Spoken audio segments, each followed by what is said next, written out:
talk to you, Paul, as always. I call you. I called you 2 nights ago late at night. I do remember that. But you still don't text me and say, hey, Paul, call me back. You still don't leave a message. So when I finally get around to calling you, I'm like, oh, but he didn't leave a message. It must not be important. I forgot about it. It was important at the time. So important that I'll call you at 10. Was it important? It was something important. I wanted to call you 10 I was on a Dynasty Owner call. Oh, so Beth said you were sleeping. No, I was on a Dynasty Owner call. So when the call comes in, I know. If you don't text me, I'm like, okay, it couldn't have been that important. Or else he would have texted me. Sometimes I want to just run things by you. Then please just tell me, hey, Paul, call me back. Oh, okay. You see how many times I don't answer my phone. Yeah. We're figuring out a relationship here on the podcast. But at the same point, if I was not on the phone that night, that's the time to call me. So I've mentioned before that I'm in love with this game called Magic the Gathering. Okay. So clarification. Go ahead. You haven't said you're in love with it. You said you used to be in love with it. So has the love rekindled? I don't know if this podcast will resonate with many of our viewers unless you're a total nerd, dork. Definitely not a female crowd. So sorry, ladies, see you later. But no, we love you even more. No, I mean I was in love with this game called Magic, and it's just a fun collector game. Now I'm a collector. Are you a collector? I'm not. Okay. So Magic the Gathering, you mean? No, just in general. Of anything. Yeah, I am. Is everyone? So I know that not all people are collecting. My wife is very difficult to shop for because she's kind of not really in love with anything. Really? I mean, she likes buying clothes, but if I go buy her anything, forget about it. Yeah, you gotta. Jewelry, you can't really argue with. When I buy Lisa something, that gift receipt is definitely attached. Yeah, so a shirt, it's and she's too nice to be like. So, shoes, forget about it. We know shoes. You gotta walk. Why would you even try to buy them shoes? It's the gift. It's the thought that counts, Paul. It is a thought that counts. But anyway, so she's just not a collector. She doesn't like trinkets. I love trinkets. I would just put up shelves and put up things that accessories, as they're called. Accessories, trinkets. Trinkets. So I've always been a collector, whether it was little action figures or GI Joes. It's fun to collect stuff. I don't know. Yeah, it is. It really is. It's so I've always been in love with this Magic game. Now, listen, if you're listening, replace the word magic with anything. Baseball cards, Bitcoin. Whatever. I would not replace it with Bitcoin, but okay. Well, some people have a passion for I would rather own Magic the Gathering than Bitcoin. I'm glad you said that because that was my question. What's your question? Okay.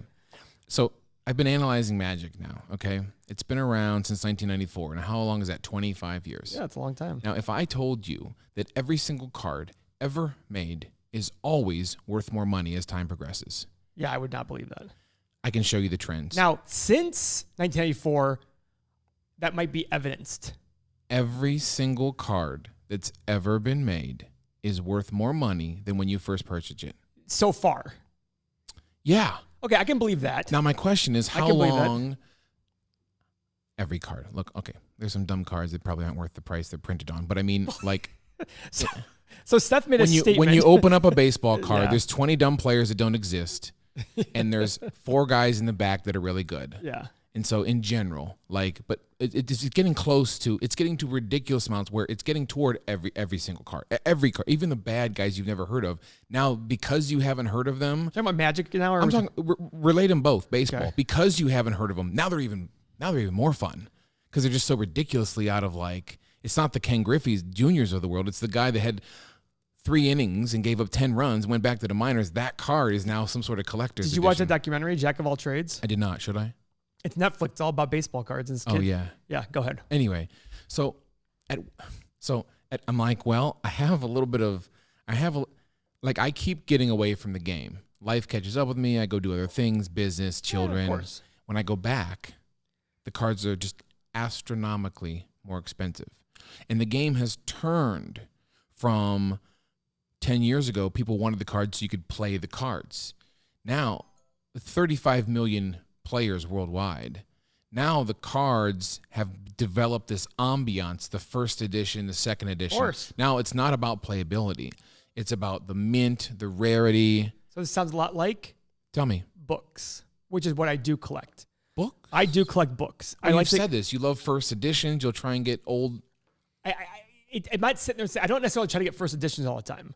I try to buy, but here's an example. That big book security analysis we did that episode on, I own a 3rd edition. From what year? 1940 something. I don't know. Wow. Maybe 30s. The first edition was 8 times more money. Wow. So I thought mine's signed by Warren Buffett, by the way. He didn't write it, but Warren Buffett signed my 3rd edition, and Warren Buffett signed the 1st edition of the one that I liked. And it was like 9 times more money. I was like, yeah, I'm gonna take that one. 3rd edition. Same thing with Magic cards. There's a 1st, there's a 2nd, there's a 3rd. But the 1st editions are the way more like you could have a 1st edition not signed be worth more than the 3rd edition signed. Because the 1st edition's like, this is the first print, this is it. This is you know, all that stuff. So that's exactly like books. So my question was, so I started analyzing this. Now, am I going to put my retirement into Magic cards? No. Knowing you, maybe you would. But actually. at what point, like now I'm looking at the cards and I'm just seeing future money. And every time I sold because it was a dumb thing, I lost out on hundreds of thousands of dollars. I know. And so I'm sure, like I said, I relate this to Bitcoin because right now, some people might say, well, I can't sell this because I'll lose out on potential hundreds of thousands of millions of dollars. Assuming you're going to time it properly. Which is really hard. It's impossible. Not really hard. I mean, I think the same thing. I have a lot of cash sitting around like you, waiting for the demise of the world so we can buy it up. And then it's like, or just a better time. Or just a better time. You're right. A better time. Yeah. So at what point down this fall do I buy? You'll never know that either. Yeah. The whole point is, I'll just buy when you do. But guess what? It'll fall further after you buy. Yeah. The whole point is, are you getting a good value based on long term? And with Magic the Gathering, I'm judging the same thing right now. You don't know what listen. Prices are high. It's intriguing. It's interesting. That's the thing I don't like about speculative items like that. Speculative meaning you're hoping that it goes up in value. At what point is it not speculative? Old baseball cards, are those going down? Those are still speculative. Even an Honus Wagner, the most expensive card ever, it's still speculation because your goal is that someday somebody gives you more money than you paid for it. Absolutely. To me, non-speculation is I'm getting a good return on my money on a yearly basis owning the asset. And there's a reasonable assumption, there's a reasonable lack of concern that I'm going to lose money on it, that I'll preserve my capital. Is that for everything? No, but at the same point, like a piece of real estate. If I buy a building. This is exactly where I wanted to relate this to because I have. Perfect. I'm not spending it in Magic, but I'm seeing Magic cards and seeing what it's going to be in 5 years because I've done this 3-4 times of the 5-year trends. These are what bubbles are created by. It's called economic FOMO. What's FOMO? Through economic downturns. What's FOMO? Fear of missing out. That's what you're experiencing right now. I don't want to sell for fear of missing out on future gains. Oh, I'm talking about buying though. Oh, you're going to put more capital towards it. I'm looking at money. I know. So I bought some cards off a kid. I mean, he's 30 years old. He needed money more than I did. And I told him, I said, look, I'm looking for a deal. I don't want to pay top dollar. He wanted top dollar prices. I said, look, man, I can just go on eBay and buy this zillion of these. Like, if you need money more than I need money, and I want those cards, I need a deal. And sure enough. How much did you spend? I spent about $400. Okay. That gets a good point. Spend exactly the amount of money on something speculative that you don't give a fuck if it goes to zero. Well, that's what I did with Bitcoin. Well, and it ended up being enough money where now you do give a fuck if it goes to zero. And that's why I'm saying you had to pull back. Because if it goes to zero now, you're going to feel like shit. And Bitcoin has no bearing on value whatsoever. It's all based on human emotion, just like Magic the Gathering. However, Magic the Gathering, at least it's a tangible item. I knew that's why. You can't make more first editions. Everything you're saying is what I was going to, that's why I was thinking you were going to say. You're right. You can't make more first editions. You've listened well over the years. And the game it's just evolved because it's no longer young, dumb kids. They've grown up and gotten computer jobs, and now they have the money to spend. But it's still the greater fool theory of you're hoping somebody wants it more than you someday and pays you more for it. Now, that's an interesting take on it because my thought process was, I'm talking hundreds of percentage increase over. Can I do a name drop cool thing that happened to me years ago? Go on. I bought a piece of art. I'm not an art collector. I buy art that I like. 13 years ago, I bought a painting by an artist. I won't say who it was. I paid a good chunk of money for it. How much? I won't get into that. Why not? Because I just feel awkward with everything and all that stuff. You don't like when you talk about like the money you spend and make. Well, I don't mind some of the things, but either way. Go on. I bought this piece of art. It got shipped to me. A couple months later, the art dealer called me and said, hey, I just had Catherine Zeta-Jones in my office, and she saw your painting that you have and said she'd like to buy it. Wow. You know what I said? I'm good. because I enjoy the painting. I'm like, listen, that's wonderful. Which one isn't? It's called Dibs. It's the one in my hall when you go down the hall, right across from the bathroom. Yeah, the one with like 3 people standing. Yes, and a guy and 2 girls, and the girl says Dibs to the guy. I can see why she would like that. Well, she liked it. And she's like, she'd like to buy it. And I said, and you have like 3 or 4 pieces from this guy. 2 originals and a bunch of giclées, which is prints with him putting some paint on it. Oh, really? Yes. So they're much less expensive as opposed to the. Will you tell me later what that painting costs? Oh, I'll tell you as soon as we get off this thing. Okay. But by the way, since then, it's appraised for 4 or 5 times more. But at the end of the day, I don't care because I like the painting. I bought it because I liked it. Okay. So when she offered me 50% more than I paid for it a few months later, I thought to myself, that's great, but that 50% more isn't going to change my life. And I like the painting. Now, if I was an art speculator and I was trying to flip these things, different story. Sure. But I liked it.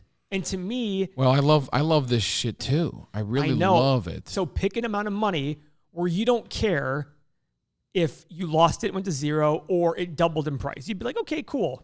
What if so I related to Paul, and you're always like, well, this is an 8 cap, so I want to make 17% would be great on this a year. And I'm like, I have cards, every card. That's done way better than that. Like every card. Yeah, of course. I had a friend come over who... The history of the world, though, in anything price related, they don't go up forever. There's a point where it stops. Nothing has gone up forever consistently in terms of every single year. Nothing.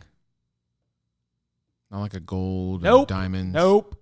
Nothing has gone up consistently forever. Every single year in and year out. Except inflation. No, not even inflation. We had deflation in the 20s. By the way, you know what the funny thing is? Before you said that, I was going to say not even inflation goes up every year. And by the way, inflation might go up consistently now, but it's not even consistent. 10 years ago, we had 10% inflation. Now we have 1 point. It's all over the board. But we had deflation in the 20s, and now we should have probably had deflation in the late 2000s if it wasn't for them printing all that money, getting it in the system to avoid a collapse of the economy. So I have a friend. This all relates to math. You know, I have a friend, and he's never sold anything ever. He always said, never get rid of these cards. Ever, ever, ever never get rid of these cards. And the funny part is, I always laugh, like, he's got an amazing collection worth $100,000 now, but it's not worth anything until he sells it, right? Theoretically, yeah. So now we're trying to speculate. Okay, we've already missed the boat on Series 1, Series 2, Series 3. It's like, well, what if we started buying the dumbest cards ever in Series 4 for $2? And if they ever go to 20... I don't think that's a terrible idea. Because we've missed out on the cards that went from 100 to 600. Now it's just ridiculous. I'm not dropping $600 on. That's a drop in the pan, by the way, for some of these cards. I can name you 1,000 cards that are $600 or more easily. But like, so now we're trying to figure out what are the $2, $7 cards that I think in 6 years from now are going to be $20, $30 cards. Or buy some slightly damaged ones or ones that are in good condition. That way, when the originals go that much up in value, that's true. You can be able to pawn off the crappy ones for a much bigger increase too. I like the idea of you saying, I'm going to sell my Bitcoin. I'm going to pay myself back the investment. I'm going to pay myself back so the money's there, give myself a decent return, and then the rest of the money, I'm going to go put it on Magic the Gathering cards. Okay, here comes, he's going to sell Bitcoin, folks. The Bitcoin. Oh my God. Praise the Lord Jesus. Here comes the Bitcoin now. Here comes the Bitcoin. Okay. What is that? So Bitcoin is at $10,046 right now. So I currently have $24,500. And how much did you pay for that $24,500? Well, so I have about a little over 2 coins. So I bought my first coin at $3,000. Okay. And my second coin about $6,000. And what about your extra half coin? Well, I mean, like I bought my kids some because it was just fun. Okay, so you put $9,000 in there, and you have 24 and a half. When did you buy when did you spend the $9,000? Oh, a couple years ago. So in 2 years or 3 years? We spoke in the winter of 17. So it's been a little over it's almost 3 years now. Maybe, I think so. Yeah. So you've over doubled your money in 3 years. Almost tripled your money in 3 years. Yeah. What if you sold that $24,000 worth, gave yourself 15, put $5,000 in savings, and spend $4,000 on Magic the Gathering cards in your theory? I don't know if I can sell this. Look at me now. Why not? Because it was the same price on my phone that says $24,000 said $45,000 2 Christmases ago. Do whatever you want, Seth. And it also said $8,000 6 months ago. It did. So this was what I was waiting for. Get off the 8 and get up to something. And you did say that. And now you're there and you're like, but it was 20 before. All right. For our podcast listeners. This is incredible. Something monumental might just happen, guys. Listen, I don't want to be blamed later if it goes to $50,000 a unit. Nope, because I've been meaning to do this because you told me to sell it when I had 32 grand in here, and now it's at 24. But it could go to 50. Could go to 100. I won't blame you. Right. You've given me a lot in this world, and this just seems like some sound advice. Well, thank you. Preview. Are you sell. making me steaks tomorrow? I am. And I'm not going to bring you anything? Okay, you ready? Yeah. Are you doing it? Sell now. Oh, my God. I can't believe this is happening. Successfully sold. Oh, my God. Pound that shit, yo. Okay, folks. I just sold 2 1/3 Bitcoin. It's a lot of money. It is a lot of money. And here is my, let's see. Let's see. I'm going to show you, folks. Yeah. Okay. So it's all in my U.S. wallet now. And that's that. I'm so proud of you. I'm going to invest in your Magic the Gathering scheme going on right now. You're going to invest? I'm going to give you $1,000 to add to your kitty. And I want to see how it goes.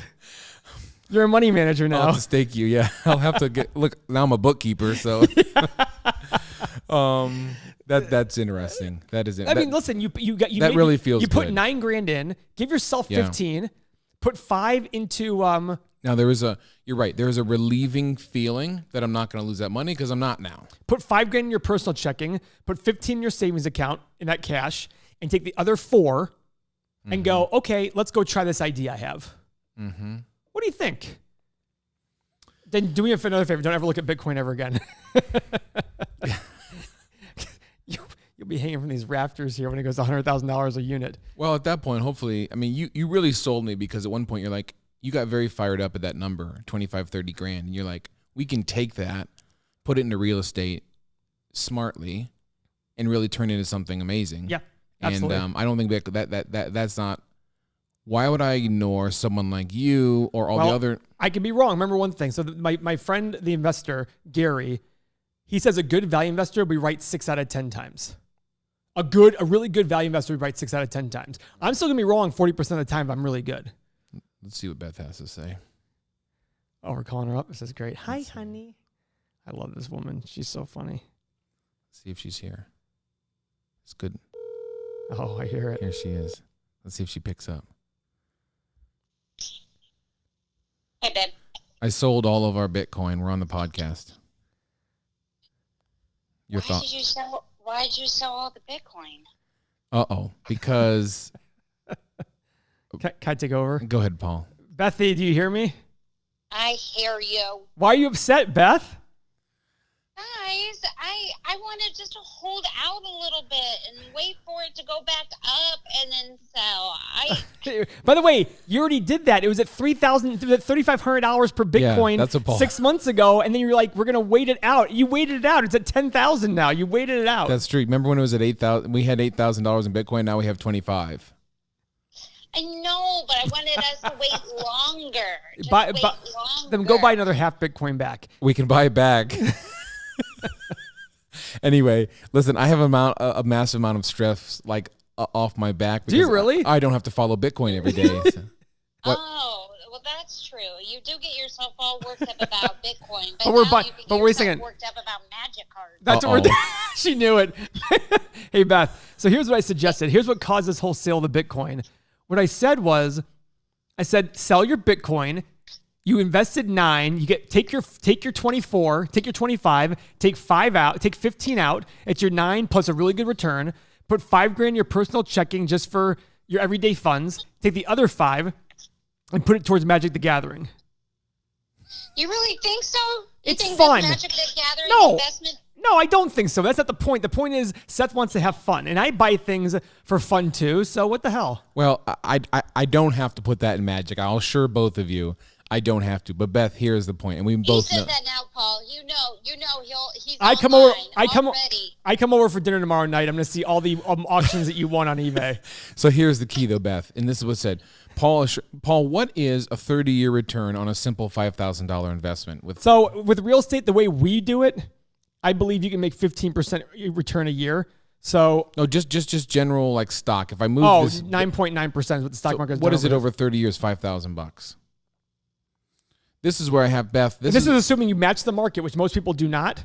$5,000, $85,000 in 30 years. So Beth, we have to say to ourselves that I didn't touch that button, and 30 years from now, we had $85,000 sitting around. Wait, so you said $5,000 in 30 years, right? Oh yeah, we have 25. So actually, oh my God. So it's actually $400,000. There you go, Beth. Does that make you feel good? It does make me feel better, babe. Because we do invest our money very. Yes, you do. So you're very astute about that one. You're very studious about that one. So Beth, we did just make that much money. Congratulations. I love you. I love you. Enjoy the podcast. By the way, guys. Beth, Seth assured me that if Bitcoin goes to some higher level, I'm not going to be blamed for this. Hey, when you come over for dinner on Friday, Seth's going to make these ribeyes that are amazing. I've heard, and I hope Bitcoin's not at 15,000 tomorrow, because I'll be walking out like this awkward. I'll be like, okay. Don't look at me directly in the eyes. Yes, he's backing away from the phone. All right, Beth, love you. Talk to you soon. Okay, bye, guys. Bye. Well, I do feel better, and that's the thought process you told me. I will indeed take that money, like I always do, and max out my savings plans that I can. Yeah, you're gonna get tax deduction for that too. That 15 grand you put in there is a tax deduction. You max out your savings plans, so you really just put. I mean, this is a wonderful deal. Good deal. I'm very proud of you. Just don't ever worry Bitcoin. I really hope Bitcoin collapses and you just go, Paul, I love you. And I just go, it wasn't me. It was just luck. You told me. I told you to sell it freaking 4,000, 5,000, and luckily you didn't listen to me or whatever that means. Well, it's okay. But boy, oh boy, we're gonna get Magic the Gathering. I'm gonna put $1,000 in this thing. I swear to you. I'm giving you $1,000. I want 500 on Magic the Gathering cards that are gonna. And you assured me they'd be worth 100 million someday. 100 million? 100 million? That's a lot. Is that what you said? I mean, yeah. I guess the increase of $2 to $20 is absolutely foreseeable for. And here's the crazy part about Magic the Gathering, since it is limited, which is what Bitcoin people always tell you it's limited, is you can start changing the market right now. Can I tell you something? Go on. When Bitcoin people say it's limited, they're so full of shit. You're telling me that they can't change a computer program to allow for more fucking Bitcoin? At least with Magic the Gathering, you cannot make another first edition of something that existed in 1985. Impossible. And what they're doing now is there's a regulatory system. So there's for Magic the Gathering. Well, the baseball card, they have companies that check the cards. Oh yeah, they rate them. Yeah. Oh yeah, they're wonderful. And so there's a regulatory system, and Bitcoin's. Listen, that's why I said this is so much better than Bitcoin, because at least there's a tangible product that you can't replicate. I knew you'd love that part of it. Now, granted, I'm still not saying go put a big chunk of your net worth in it, but if you're going to put $4 or $5 grand into it, who the fuck cares? You can afford that. It's fun for you. Oh, okay. Anywho. I need this thing to hit double snake eyes, because I need this $1,000 to become huge. The media company's going well. That's good. How are your calls going? Great. I have to keep. I'm getting them every day, bro. Get my 5. I'm starting at 5, getting going, and I'm talking to people, and people are liking me on LinkedIn. And this is Tim. It's going great. What's he saying? He said, "I'm coming. I'm headed over now." All right. Well, folks, that's the podcast. No, it's not really. I think so. Talk about the media company. Oh, I don't want to change topics. Okay, we'll talk about the media company next podcast. But what I mean, look, like it's funny you, a man of your. Oh boy, here we go. Well, you are wealthy, right? Oh, I thought you were going to say something else. Of your wealth and knowledge. Yeah. Well, there's a lot of wealthy knowledge. There's a lot of wealthy people out there who aren't knowledgeable in investing, right? Just because you have money doesn't make you a good investor. Sure. When I see these athletes, I want to tell. Should I tell the story? Or is it calling out an athlete too specifically? I rented my house to a famous athlete. We won't say. Or we might as well just say it. Shaquille O'Neal, because he's not going to hear this podcast. We should have him on as a guest. And if he hears it, he gets mad at me and has his assistant call me. He has his hand in everything. He does. You walk into Staples and he's selling erasers. Is he really? At Home Depot, he's got a can of something in his hands. He's incredible. Every other commercial has him on it. You just take his picture and it's instant sell. Okay, so we have some funny stories about this Shaq. We're getting into this now. We're getting into this. I don't think people know this. Well, I'm sure not a lot. I'm sure the people who know me personally know this, who are listeners. Shaquille O'Neal played for the Cleveland Cavaliers for one season. They paid him $20 million. This was like 2000, I don't know. 9 to 10. 9 to 10. That was the year after LeBron left. You got a phone call. So I built my house I moved in my house March 21st, 2009. June 21st, 2009, I get a phone, or whatever the day of the trade was. I get a phone call from a realtor. I said, "Hey, would you sell your house to Shaq?" I go, "Listen, I know these contracts. He's in town for 1 year. He's not going to buy my house. But I'd rent it to him. The price was right." Fast forward 3 more months, September 18th, 2009, I move out. Shaq moves in. There was a lot of stuff that happened in between. It was wonderful. I never met Shaq until 3 years ago, 4 years, whatever it was. 3 years ago was the first time I met Shaq. Oh, he came to your... When he came to my house. That wasn't 3 years. That was 3 years ago. What are you talking about? That happened a couple weeks ago. You're joking. No, that was last fall. Shaq came to your house. You told me the story. It was. You sent me pictures. Go look at my Facebook. I put it on my Instagram. Okay, go on. Remember, the Cavs were in the playoffs. The Cavs were not in the playoffs last year. Okay. So we go to dinner. So I finally get to meet the guy. He comes over to my house during basketball night, and I offered to take him to dinner where he always went when he's in town. So we're at dinner. He's very nice. It was my brother. Oh, it was 17 because it was my brother's anniversary. Okay, 2 years. Thanks. So it was 2.5 years ago. But my brother still came to dinner with us, and so he recorded a video for my sister-in-law saying, "Hey, Megan, he won't stop talking about you." Anyways, at dinner we were talking about I go, man, these divorces you had. I'm like, how much did they cost you? He goes, the first one cost me $90 million. The second one cost me $20 million. I go, yeah, because your kids need $5 million a year. He's like, right. And then I said, but Shaq, can I ask you a question? He goes, sure. I go, why don't you have a prenup? He goes, Paul, prenups only protect you with your real estate asset, the real estate, not your assets. And I was like, wait, real estate is an asset. So clearly, my whole point about this is, I see. He makes $20-30 million a year, and he didn't know the difference between these two things. Yeah. He probably has advisors who just handle everything for him. And I read the other day that he's like, oh, I look at a business, I have to believe passionately about it. I'm like, oh, I mean, I don't wonder how much analysis is really going. Not much. But people always confuse wealthy people with smart with money. Dude, It's not always the case. Usually not the case, actually. Yeah, I mean, I see people in the... That's my second name drop, by the way, in this episode. Can you believe that? Wow, you are fucking famous. Yeah. On the opposite end of the spectrum, I see people who shouldn't have a business starting new ones. And doing well with them sometimes. Absolutely. Because I'm a big believer in keep it simple, stupid. Yeah. And everybody tries to make these complicated... Shouldn't have a business. They're doing moves that, in my industry, doesn't seem like a good move, and they're opening other businesses. And you think, oh, this person's not very bright. What are they doing having their own business? And a lot of times that's what makes great business people great is they don't think. They're just like, well, I'm going to go do this because that's what I should do. Well, the guy who keeps ignoring my phone calls, he started his business. He had a client. The client, the last second, he left his job and everything to get this client. The guy said, yeah, I'm not going to hire you. I'm going to go with somebody else. I go, what'd you do? He goes, well, I was sitting in my apartment. I have no job. I have no savings anymore because I did it for this guy. Had no clients. So I opened the phone book and started calling people. Now he does $100 million a year in revenue. He literally said, he's like, I just started picking up the phone. I just picked up the phone book and went right down the list and started calling people, trying to get appointments. Has anybody else told you that cold calling works? Bro. Well, finding the right people, I have found is more important than actually calling the wrong people. Do you think in 1996 when this guy was starting his company, he knew who the right people were at the companies? No, the internet was probably... Yeah, Yellow Pages. Yes, he picked the phone, put the Yellow Pages, called people and said, hey, can I speak to your person in charge of blah, blah, blah? Yeah, I'm doing it. And boy, I mean, I haven't even done it a lot. And I've gotten some calls back from some exciting companies. Yep, it's a numbers game, and now man. it's completely opened my mind. I should just be calling every business. Well, like you said, we want to call the businesses that matter most. It's like what we did for Casa Sofia and Castillo. We exhausted all the auctions that fit exactly into our mold. This is exactly the auction we want.